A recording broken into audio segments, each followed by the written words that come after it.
ഈ സെക്ഷനിൽ നമ്മൾ സ്പേഷ്യൽ ഫിൽറ്ററിംഗ് മെത്തേഡും അതിൻ്റെ കൺസെപ്റ്റും ആ കൺസെപ്റ്റുകളിൽ രണ്ട് തരം ഫോർമുലകൾ ഉപയോഗിച്ചിട്ടുള്ള ഈ ഇമേജ് പ്രോസസ്സിംഗ് ആണുള്ളത്. കോറിലേഷൻ മെത്തേഡും കോൺവുലേഷൻ മെത്തേഡും. അതിൻ്റെ ഒരു ഉദാഹരണം നോക്കും. പിന്നെ അതിൻ്റെ ഇത് രണ്ടിൻ്റെ ഫണ്ടമെൻ്റൽ പ്രോപ്പർട്ടീസാണ് നമ്മൾ ഈ സെക്ഷനിൽ നോക്കുന്നത്.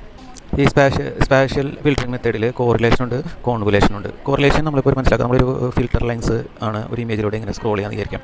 അപ്പോൾ അതിന് ഒരു പർട്ടിക്കുലർ പിക്സലിന് ചുറ്റുമുള്ള പിക്സലുകളുടെയും കൂടി അത് കൺസിഡർ ചെയ്തിട്ട് അതിലൊരു മാച്ചസ് കണ്ടുപിടിക്കുകയാണ് ചെയ്യുന്നത്. അത് കൺവേർട്ട് ചെയ്യുന്നു, മാച്ചസ് കണ്ടുപിടിച്ചിട്ട് അതിനെ വേറെ ഇതിലേക്ക് കൺവേർട്ട് ചെയ്യാൻ ചെയ്യുന്നത്. കോൺവുലേഷനിൽ എങ്ങനെയാണെന്ന് വെച്ച് കഴിഞ്ഞാൽ ഒരു പർട്ടിക്കുലർ ലെൻസ് വെച്ചിട്ട് തന്നെ അതിൻ്റെ പാറ്റേൺ ആണ് കണ്ടുപിടിക്കുന്നത്.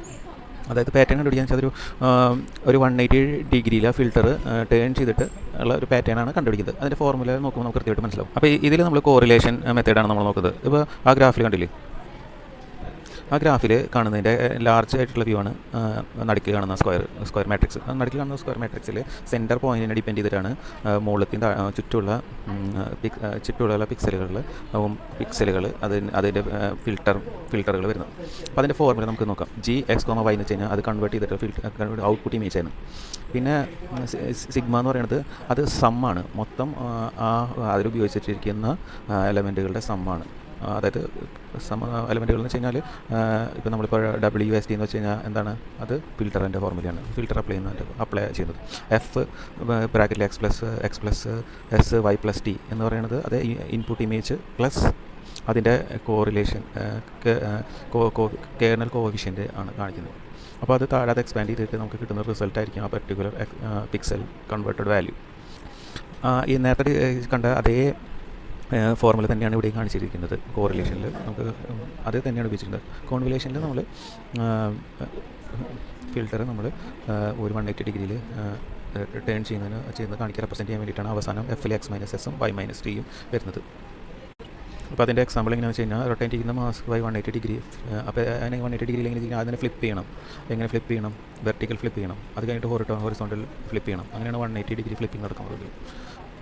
ഇനി നമ്മൾ നോക്കുന്നത് ഇമേജ് പാഡിംഗ് ആണ്. ഇപ്പോൾ നമ്മളൊരു മാസ്ക് ഒരു പർട്ടിക്കുലർ കോർണറിൽ കൊണ്ടുവന്ന് പ്ലേസ് ചെയ്ത് കഴിഞ്ഞാൽ ഇപ്പോൾ ഫസ്റ്റ് ഇമേജ് F നോക്കുക. അതിൽ ആ മാസ്ക് കൊണ്ടുവച്ച് കഴിഞ്ഞാൽ ഒരു ഔട്ടർ പിക്സലുകൾ കിട്ടും, ബ്ലാങ്ക് ആയിട്ടുള്ളത്. അപ്പോൾ അത് നമുക്ക് എങ്ങനെയും നമുക്ക് അങ്ങനെ ബ്ലാങ്ക് ആയിട്ട് ഇടാൻ പറ്റില്ല. അപ്പോൾ അതിന് പകരം നമ്മൾ എന്ത് ചെയ്യുന്ന ഒരു രീതി എന്ന് പറയുന്നത് സീറോ പാഡിംഗ് ആണ്. ഔട്ടർ ലെയറുകളിലൊക്കെ സീറോ ഇട്ടിട്ടുള്ള ഒരു പാഡിംഗ് ചെയ്യുന്നു.